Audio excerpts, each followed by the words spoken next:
حضرت سیدنا امام حسن مجتبی حضرت سیدنا علی المرتضیٰ کرم اللہ وجہہ کریم کے وصال کے بعد آپ خلیفہ راشد بنے، اسی لیے آپ کو آخر الخلفاء بالنص کہا جاتا ہے۔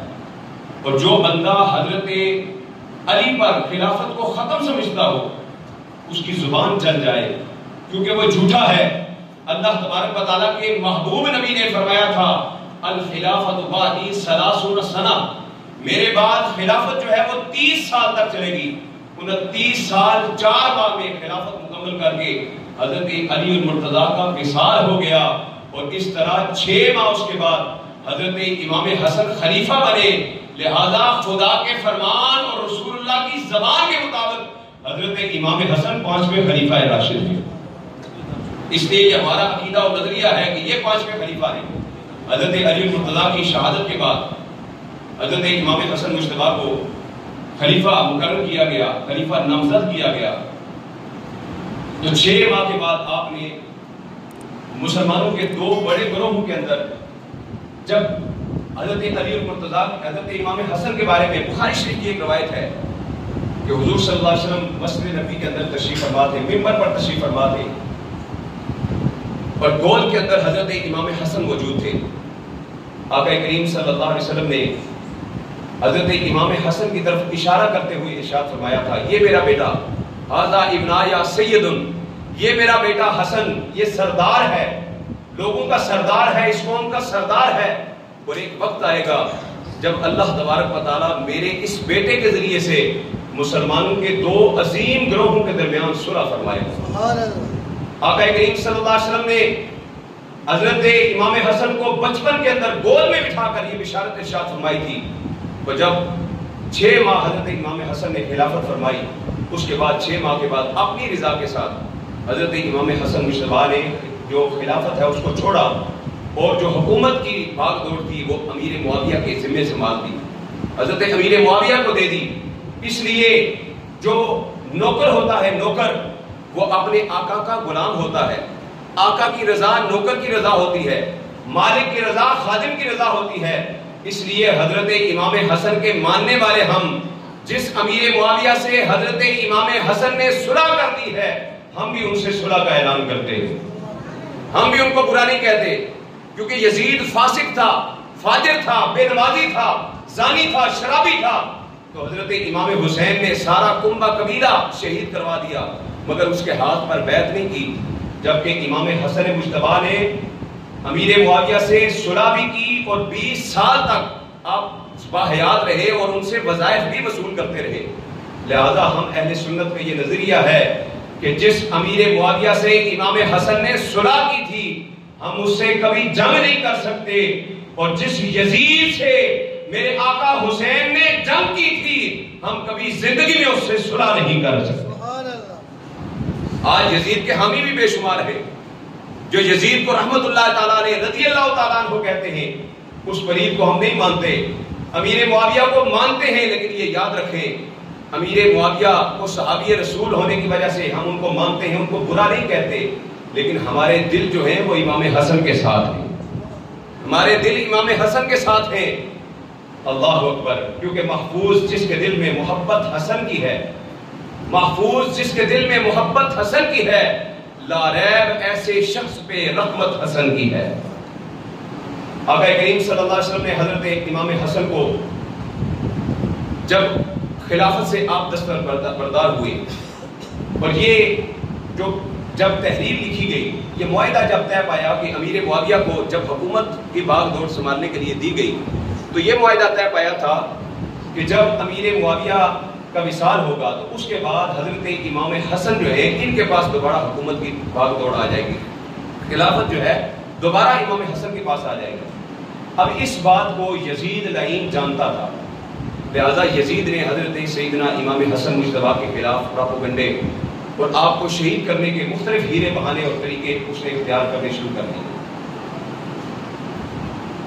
اور بہت مرتبہ آپ کو زہر پلایا گیا، کبھی کھجور کے اندر زہر ڈال کر آپ کو پلایا جاتا، کبھی شہر کے اندر ڈال کر پلایا جاتا، آپ پر زہر کا اثر ہوتا، تکلیف میں مبتلا ہوتے، روضہ رسول پر حاضر ہوتے اور عرض کرتے یا رسول اللہ، نانا جان بہت تکلیف ہے، تو روزہ رسول پر حاضری کے صدقے سے اللہ تبارک و تعالیٰ آپ کو شفا عطا فرما دے. جتنی بار زہر دیا گیا آپ روزہ رسول پر حاضر ہوتے اللہ شفا عطا فرما دیتا. پھر آپ ایک صحت افزا مقام پر تشریف لے گئے. یزید کے حامیوں کو وہاں پر بھی پتہ چل گیا. بعض روایتوں کے اندر ہے کہ ایک نابینا شخص، اور بعد میں ہے کہ وہ نابینا نہیں تھا بلکہ نابینا ہونے کا اس نے ڈھونگ رچایا تھا.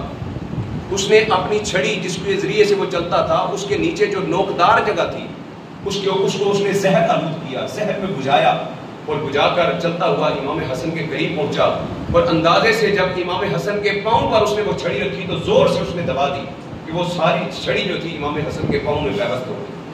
اور جب اسے پتہ چلا تو فوراً وہاں سے بھاگنے لگا. لوگ پکڑنے کے لیے دوڑے تو امام حسن نے فرمایا چھوڑ دو، یہ دنیا و آخرت کے اندر اندھا ہے. فرمایا یہ دنیا و آخرت کے اندر اندھا ہے. امام حسن مجتبی کی اس بات سے یہ ظاہر ہوتا ہے، امام حسن مجتبی کو معلوم تھا کہ یہ قاتل اندھا دنیا و آخرت کے اندر اس لیے اندھا ہے کیونکہ جو دنیا کے اندر آنکھیں رکھتے ہوئے بھی اہل بیت کی عظمت کو پہچانتا نہیں ہے وہ دنیا و آخرت کے اندر اندھا کر دیا جائے گا. اور جو دنیا کے اندر بظاہر آنکھیں نہ بھی رکھتا ہو اس کے دل کے اندر اگر اہل بیت کی محبت ہے تو بروز محشر اللہ تبارک و تعالیٰ اس کے دل کو بھی روشن کر دے گا، اس کی آنکھوں کو بھی روشنی عطا فرما دے گا. پھر آپ کو اللہ تبارک و تعالیٰ نے شفا عطا فرما دی. آپ نماز کوفہ کی جامع مسجد میں نماز پڑھا رہے تھے ایک دن، تو نماز کے دوران ایک لعین نے آپ کے اوپر حملہ کیا، چاقو سے خنجر سے حملہ کیا. اتنا خون بہا آپ کا کہ آپ وہیں پر بے ہوش ہو گئے. اٹھا کر گھر لے جایا گیا، کئی دنوں تک علاج چلتا رہا. جب صحت یاب ہوئے تو واپس مسجد کے اندر آ کر ممبر پر کھڑے ہو کر آپ نے فرمایا میرے خون کے پیاسو، کیا تمہیں یاد نہیں ہے کہ رب کائنات نے، میں اس گھرانے سے تعلق رکھتا ہوں جس کے بارے میں رب کائنات نے جس کی طہارتوں کا اعلان قرآن مجید کے اندر فرمایا ہے، انما یرید اللہ لیذھب عنکم الرجس اہل البیت. میں اس گھرانے سے تعلق رکھتا ہوں جس گھرانے کی طہارت کی قسمیں رب کائنات نے قرآن میں اٹھائی ہیں. حضرت امام حسن مجتبی نے اعلان فرمایا، لیکن دشمن جو خون کے پیاسے تھے ان کی سازشیں برقرار جاری رہیں. حضرت سیدنا امام حسن مجتبی کو مختلف ہیلے بہانوں سے شہید کرنے کی، بار بار زہر دینے کی کوشش کی جاتی رہی، لیکن آخری مرتبہ جو زہر دیا گیا وہ بہت ہی شدید تھا، بہت ہی سخت تھا. ہیرا جو ہوتا ہے نا، ہیرے کو پیس کر آپ کے مشکیزے کے اندر ڈال دیا. ہیرا کتنا سخت ہوتا ہے، اگر کسی نے دیکھا ہو تو وہ اتنا، اس کی جو نوک ہوتی ہے اتنی سخت ہوتی ہے کہ موٹے سے موٹے شیشے کے اوپر بھی دبا کر اس کو اگر رگڑا جائے نا تو شیشہ ٹوٹ جاتا ہے. اس ہیرے کو پیس کر پانی کے اندر ڈالا گیا. 27 صفر المظفر کی رات تھی. حضرت امام حسن مجتبی اپنے کاشان اقدس کے اندر آرام فرما رہے تھے، لیٹے ہوئے تھے، آنکھ لگی ہوئی تھی. پاس ہی آپ کی بہن سیدہ زینب عبادت کے اندر مشغول تھی کہ حضرت امام حسن کی آنکھ کھلی اور فوراً سیدہ زینب کو قریب بلایا اور فرمانے لگی، ابھی ابھی خواب کے اندر میں نے اپنے نانا جان کی زیارت کی ہے. دیدار مصطفیٰ پہ تو سبحان اللہ بنتی ہے. ابھی ابھی میں نے اپنے نانا جان کی زیارت کی ہے، اپنے ابا جان، اپنی امی جان کی زیارت کی ہے. خواب کے اندر وہ مجھے جنت کی سیر کروا رہے تھے.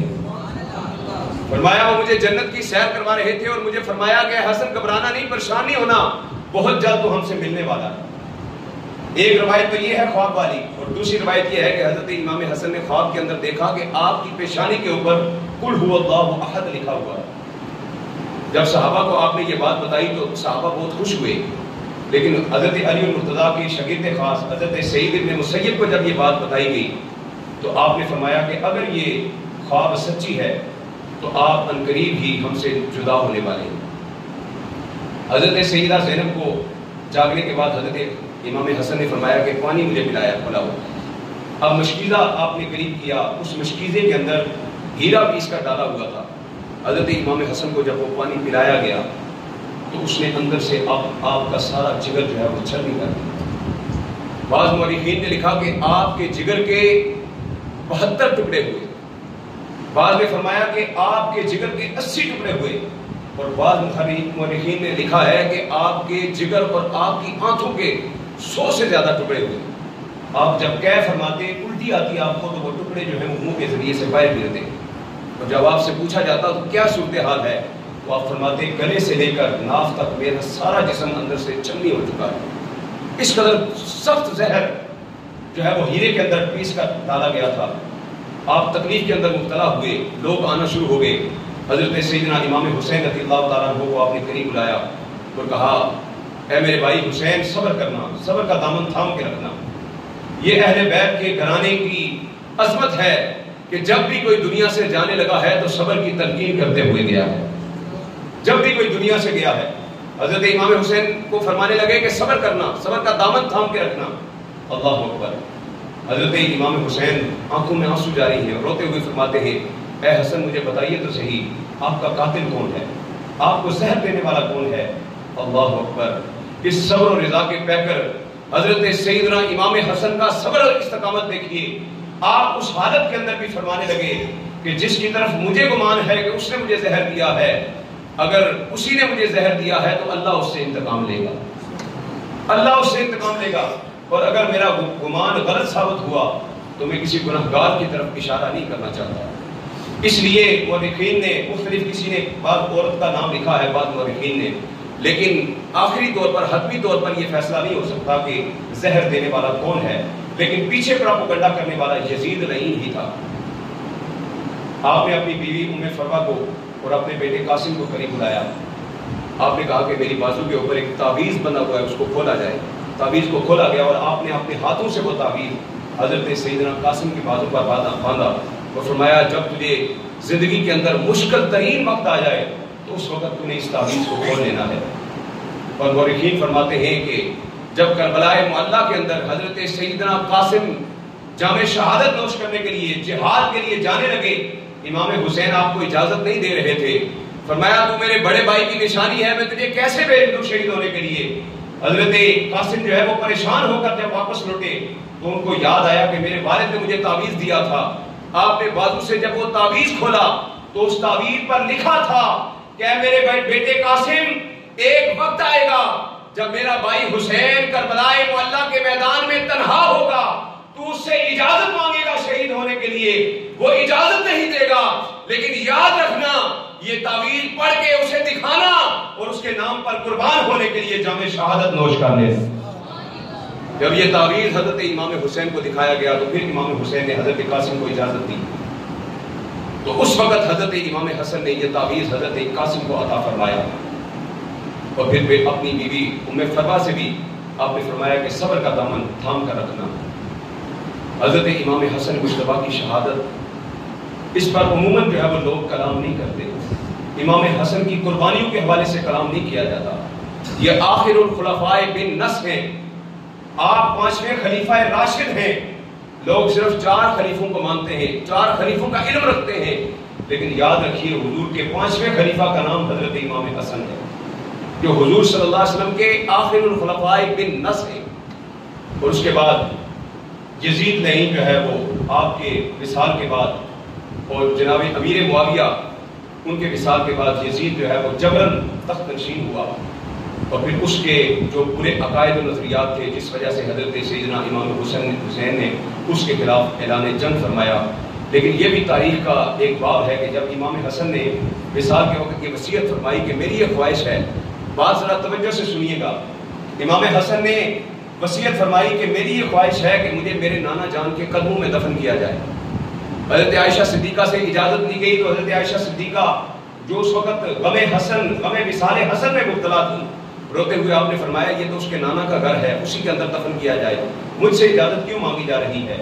لیکن تاریخ کا یہ بھی سیاہ باب ہے کہ جب امام حسن کو تجہیز و تکفین کے بعد آپ کو تدفین کے لیے جب روضہ رسول کی طرف لے جایا جا رہا تھا تو بنو امیہ کا وہ ملعون شخص، وہ یزید کا حامی مروان نامی وہ شخص تھا جس نے حضرت امام حسن کو روضہ رسول میں دفن ہونے سے روک دیا۔